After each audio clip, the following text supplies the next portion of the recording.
in amplitude. So there's no dimensionality.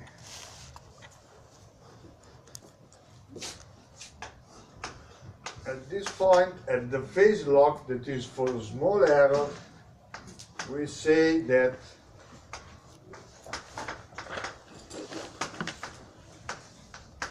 this is the block diagram of the phase detector.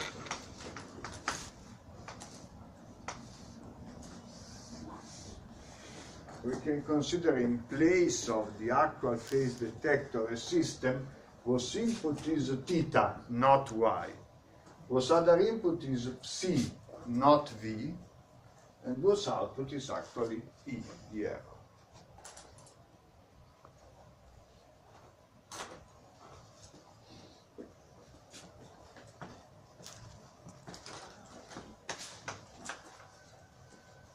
This is the block diagram of the phase detector after linearization.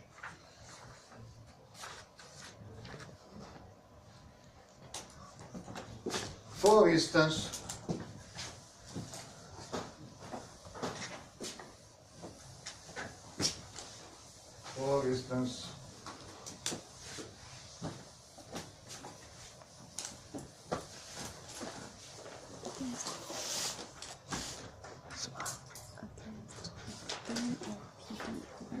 y by v star. Take the input, multiply it by the complex conjugate of the complex sinusoid produced by the NCO. This will be the square root of p, the exponential of j, theta minus c.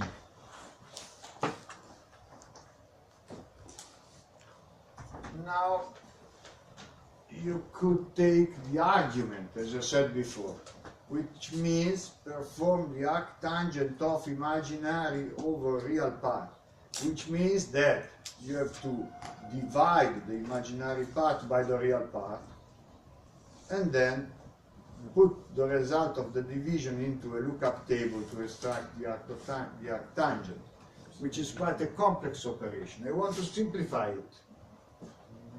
And so I define the error simply as the imaginary part of y by v to the complex conjugate, which is much more simple than taking the arctangent of the ratio between imaginary and real part. I simply take the imaginary part. Okay? Yes? And can you explain what is the decay vector? The decay is not a vector. The decay is a scalar in time. It is the output of the NCO, whose phase is psi. And so the decay to the complex conjugate is exponential of minus j psi. And then the y is the square root of p by the exponential of j theta. Now, let us define the error in this way. It is a possible definition of a phase detector. Why? Because actually this is the square root of p, which is a constant. It is a constant by the sine of theta minus psi. So this has a form of the type function of theta minus psi. It is a function of theta minus psi. Okay?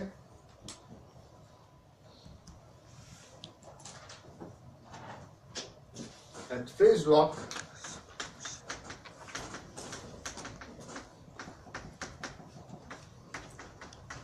the error will be small. Yes, when C is close to theta, the sign of the difference will be small, and we can linearize.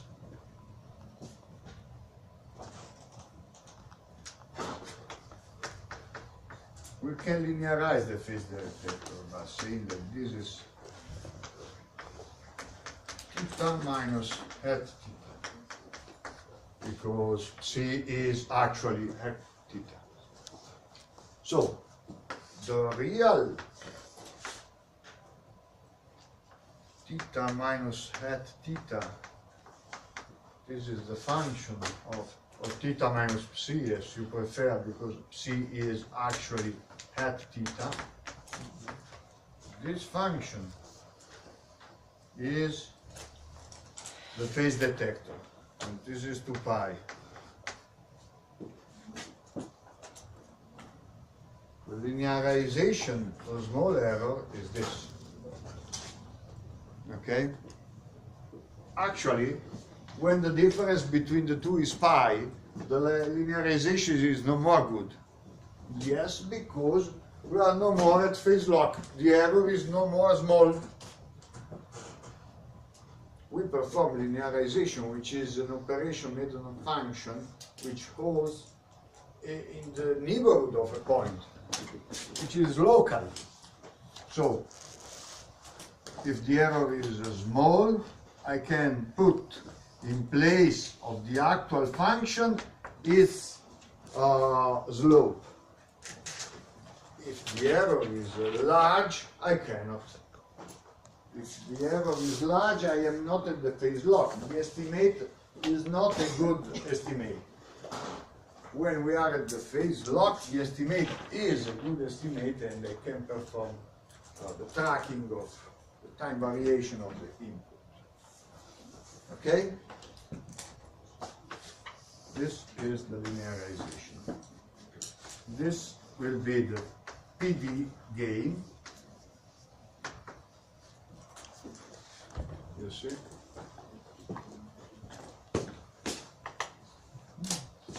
And this is the phase error. The error is proportional through the gain to the phase error.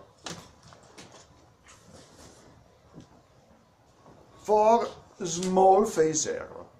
Okay? Questions?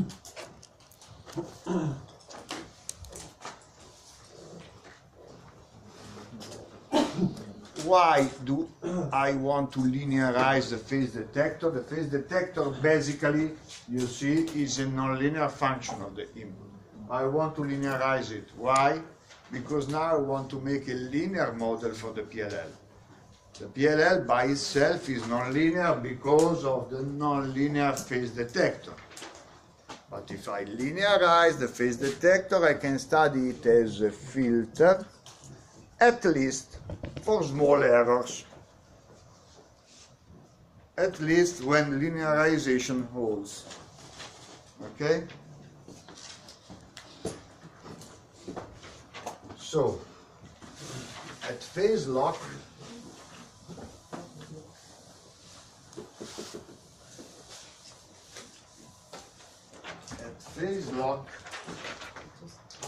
we have theta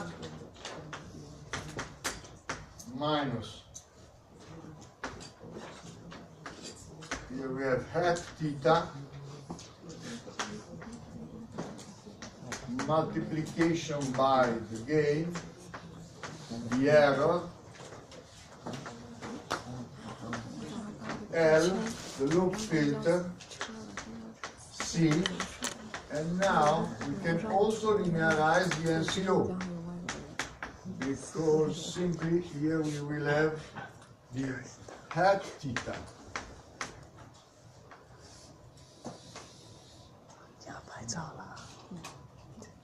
You see, I don't need now to put the exponential, because I'm simply linearizing the phase. So I get the phase from the output of the integrator and put it at the input to compute the error. This is a minus.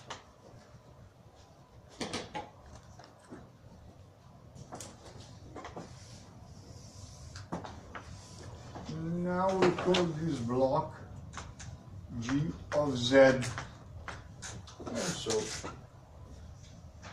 we realize that we are studying a feedback filter with loop filter transfer function equal to G of Z. So G of Z is Kp by L divided 1 minus Z to the minus 1.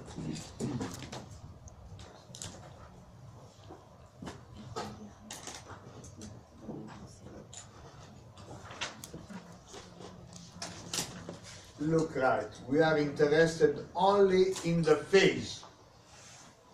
So, now we study the PLL as a system that in the small error condition acts as a feedback filter on the phase with loop transfer function G,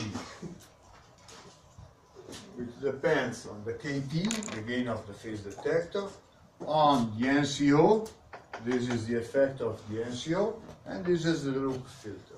So the three elements of the PLL are all inside this G. This comes from the phase detector.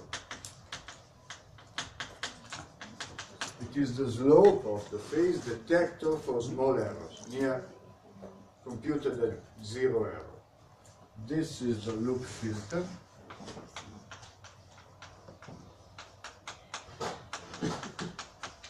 And this is the effect of the NCO.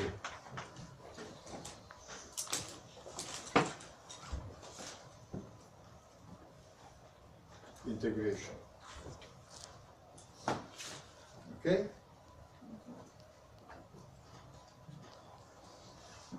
You see?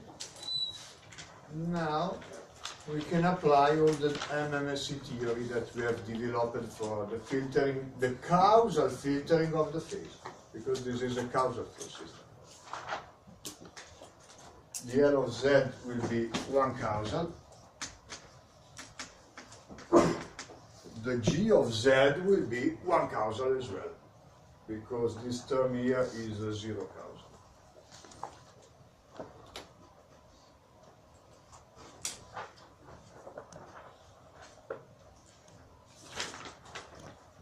And so you see, now we are in the usual case of input phase, filter, feedback filter, estimate of the phase, computation of the phase error, loop.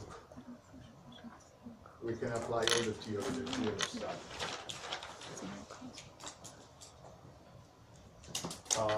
You see, with the two-sided filter, we had a similar problem. I developed the theory for the phase, and then after that I said, okay, but we don't have the phase. What we have is the complex sinusoid, and what else? We must extract the phase. This cannot be done directly because it is a nonlinear operation, the phase unwrapping and blah blah blah. And a way to overcome this problem was that of the planar filter. And then phase unwrapping. So also in that case we had a problem because the theory was made on the phase, but the practice is on the phasor, that is on the complex numbers. And so there must be some way, a method to put together these two things, to apply the theory that we are developing for the phase to the complex numbers, to the phasor. Okay? And this is another method. Actually, you have an input, which is Y, that is complex.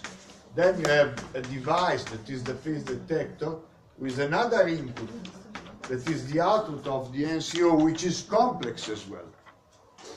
But I don't have a theory to treat these two. I have a theory to treat the phase. And so I must linearize this phase difference maze here. After having linearized it, I can pass from the complex Y, from the complex V to their phases. This is a model. The actual PLL is this one, with the phase detector, the loop filter, and the NCO. In the reality, what you do is this. This is the real circuit that you implement. This is how you study it, how you model it, how you design it. Okay? Questions? No questions? I have uploaded a lot of material on the bit. Take a look to it. Yes? KP is from our condition number. If KP is high, it means that my system is hard to estimate. No, Kp is simply the slope of this 是 function. 我考的。 You know, you can recover Kp here. If Kp is too low, you can put a large number here in the transfer function of L. It's only a way to characterize the phase detector. So I mean, suppose that you want to, after the analysis, you get a result for the G of Z for this. Because this is the output of the MNSE analysis. Okay? Well, you must know Kp. If you want to force a G to a given transfer function, you must characterize Kp as the phase detector. 你知不知道？ If Kp is large, make the amplitude of L small. If Kp is small, recover it by making L large. Okay? But you must know Kp. This is the sense. And to know it, you must look to the function performed by the phase detector and linearize it. Look to the slope near the zero crossing. See you tomorrow. 我有一次，他请我做我企业，做公交我家的时候，